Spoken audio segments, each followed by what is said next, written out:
Welcome to yet another review from my enforced Tropical Cyclone Alfred reading extravaganza. This one, I'd read a few pulpy ones and I was in the mood for something a bit more contemplative, a bit more literally. I was in the mood to tell birds not to eat books. Thank you. Yes. The Fire Next Time by James Baldwin. So I've got this rather beautiful little penguin edition. It's a novel from 1967, I believe. 1967? Am I right? No, 1964, perhaps. Anyway, whatever. I've got this rather nice little penguin edition. It is, you probably can't see that, number 2237, but you probably can't see this. And it's got this beautiful effect on the cover. The cover is a photograph of James Baldwin and it is credited inside the cover. I don't quite understand that credit, by the way. But yes, one thing about this penguin that I really like is the penguin itself is in orange. And I don't know that I've seen that before. The cover arrangement is really good, but having the penguins coloured like that, is that a new thing? So somewhere in the side, the cover here, it actually gives the... Okay, I have seen somewhere that it does say...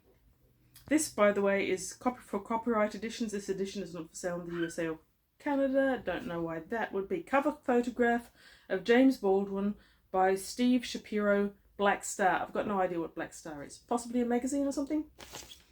Anyhow, having read a fair few pulpy things, I was well in the mood for something a bit more contemplative. James Baldwin is a very famous worldwide name, of course. And I know that he wrote novels, a lot of novels. I think I did read one of his novels a long time ago. Anyway, the name James Baldwin is associated somehow in my hindbrain with beautiful writing. So when I saw this one, I picked it up at the book sale. The other reason I picked this up is not being American. I don't really know all that much about the socio-political system, but I don't suppose anyone in the world anywhere is completely oblivious to the fact that there are racial tensions in America, and I thought it might be a bit interesting to see the point of view from a 1960s American who was famous as an African-American writer and civil rights activist. I think I have seen one of his plays performed once a very long time ago as well. So this is, as I said, non-fiction. It's a combination of two essays. The first is a letter to his nephew. And I don't know if it's an actual letter that was sent or not, but it's written in the form of a letter to his 14-year-old nephew and discussing the central role of race in American history. And the second essay, which is much bigger, it is called a letter from Down at the Cross, Letter from a Region in My Mind. Oh, okay, sorry. Contents. The first one is, My dungeon shook. Letter to my nephew on the 100th anniversary of the emancipation. And the second one, which the first one only occupied about 19 pages, was Down at the Cross, Letter from a Region in My Mind. So that was by far the larger one in this book, and it was quite fascinating. So apparently they were originally published separately in American magazines in late 1962, and you've got credits for those magazines inside this book, which I won't bother reading out. And then this was published as a book. Now, first of all, I'm going to say it was absolutely spectacularly beautifully written. The writing itself was glorious, and you could sort of revel in the beauty and the imagery of the words themselves. And there are a lot of authors that do that, but I was well in the mood for something like that. And just the smallest turns of phrases that he used were somehow evocative and full of depth and meaning.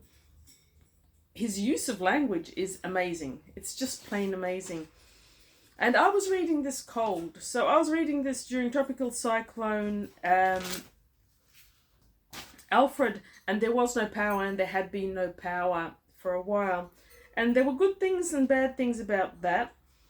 The bad thing was I kept wanting to Google. I kept getting references and phrases and events that I didn't know about, and I wanted to go online and research them, which I since have done.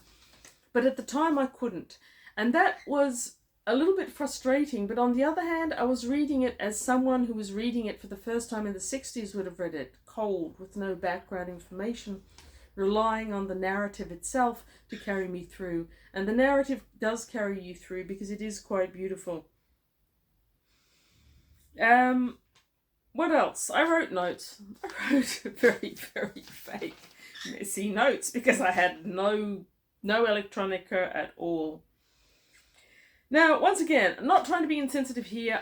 I had no real idea of how the 60s racial America was structured. You get snippets of it from reading Travels with Charlie by Steinbeck. You get a couple of snippets that completely punch you in the gut because they're so surprisingly... such a window into a surprisingly horrific landscape for citizens of a country to be enduring, and so recent. This isn't something that happened hundreds of years ago. This is something that happened in living memory, and that is really quite startling because while Australia certainly has its racial problems, America's racial problems, I would say, are almost completely unique. Because of the structure of the country and because of the slave trade and the way that operated. Anyway, probably the most I knew about racial tensions in America before that would have come from To Kill a Mockingbird, which I read just a few years ago, and it was very shocking and very confronting. And of course movies, but you know, movies, it's sometimes hard to have a high belief in what being shown as opposed to what gets the movie going. Now, so in both the FCs here, you've got this phenomenal internal landscape, which is the primary thing you see, but that internal landscape is drawn on the backdrop of the external, the social landscape. And there's some things in here, and I don't know how much of this I can actually say on the internet, but on page 30 you've got, first of all, you've got an example of the beauty of the integral beauty of the writings of the structure.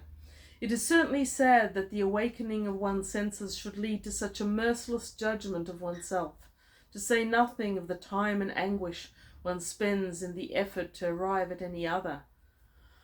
Whew! The writing, just stunning. But after that, he goes into an interesting comment that I wouldn't have foreseen. Negroes in this country, and Negroes do not, strictly or legally speaking, exist in any other. I'm not sure what to say about that. I mean, I know Black American is a specific term. Is Negro the precursor to Black American? I don't know. And I'm almost scared to ask the internet in case I get banned. So, as well as the whole race issue, there's a lot of more stuff in here that I really didn't know about. So Baldwin was apparently some sort of a preacher at the age of something like 14, which is incredibly young. And we've got a lot of thoughts about the church and Christianity. He had issues with his father, apparently. He was a preacher, but possibly in a different church. So the conflict of Christianity and what it taught, and Baldwin himself and who he was inside, that's very obvious in the essays, though I don't think it really came into his writing until later, until after he'd left America and spent time in Europe, which I know he did. I know that now. I didn't know that when I was reading this book. Okay. Another thing I found really interesting about this are the debates and the descriptions he writes about Black American Islam. So that's the Nation of Islam, Malcolm X, and a guy called Elijah Muhammad, I think. A lot of that was stuff. I mean, the words and the names are familiar to me, but what he had to say about them, having lived through the experiences and the actual interactions, was fascinating. He also uses the N-word that I certainly can't say on the internet. Because I had to read it as a book and as a standalone, I had to sink into the internal landscape that it was giving me, and it was terrifying and vivid and beautiful, and definitely made me want to read more of James Baldwin's work. However, I didn't always agree with everything he wrote. So some of his core hypotheses, I don't think that Europe is decayed. I made quite a few notes about that, which I'm going to ignore, because since then I've had a chance to go on the internet and see where Baldwin was coming from that. Baldwin spent a lot of time in Europe. He got a grant to go and live in Europe, and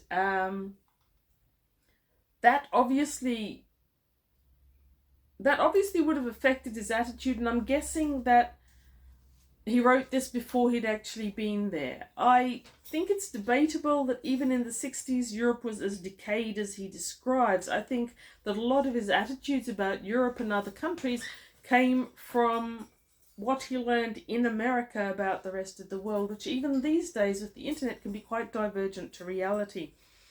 But he considers Europe to be decayed, and he's got some strange ideas about how dark skin was presented or represented in different countries. I, of course, have got the benefit of the internet and decades of more historical knowledge on my side than he had, but I think it's quite clear in a modern context that dark-skinned people from Africa, or from the Mediterranean for that matter, or other places in the East, were travelling throughout Europe much earlier than maybe people believed in the 60s. So I think that some of his conclusions about the socio, political, racial history of the world aren't as accurate in a modern context. However, I made some notes that I'm going to ignore. I've made some bookmarks that I am going to embellish. Oh, this was a good one. He's got a comment. First of all, he's got this beautiful writing somewhere here that I really like. To be sensual, I think, is to respect and rejoice in the force of life itself, and to be present in all that one does, from the effort of loving to the breaking of bread. And this is the bit that I love. It will be a great day for America, incidentally, when we begin to eat bread again instead of the blasphemous and tasteless foam rubber that we have substituted for it. I've tasted American bread. I'm with you, Baldwin. What was one of the other ones? Oh, there was just so much. There's so much, and most of it is really, really gorgeously written. And whether you agree with it, and if you are American and involved in politics in America today, you probably have got your own thoughts about it. But whatever your thoughts about it, these two essays are magnificently written. They are beautiful, they are evocative. And even if you ditch the political and religious messages in there and concentrate on the emotional, internal life of the person who's writing them, I do thoroughly recommend this book. I'm very glad I bought it. I'm very glad I read it. It was strangely soothing to read during the cyclone, all on my own, not quite by candlelight, but close, with a book that was this dramatic and self-sufficient in a way. Anyway, it's certainly not science fiction, and most of my channel is about science fiction, so if you've made it this far, thank you for watching all the way through. Read good books. By all means, make it one of these ones, because, whew, what a writer. And I'll see you with the next one.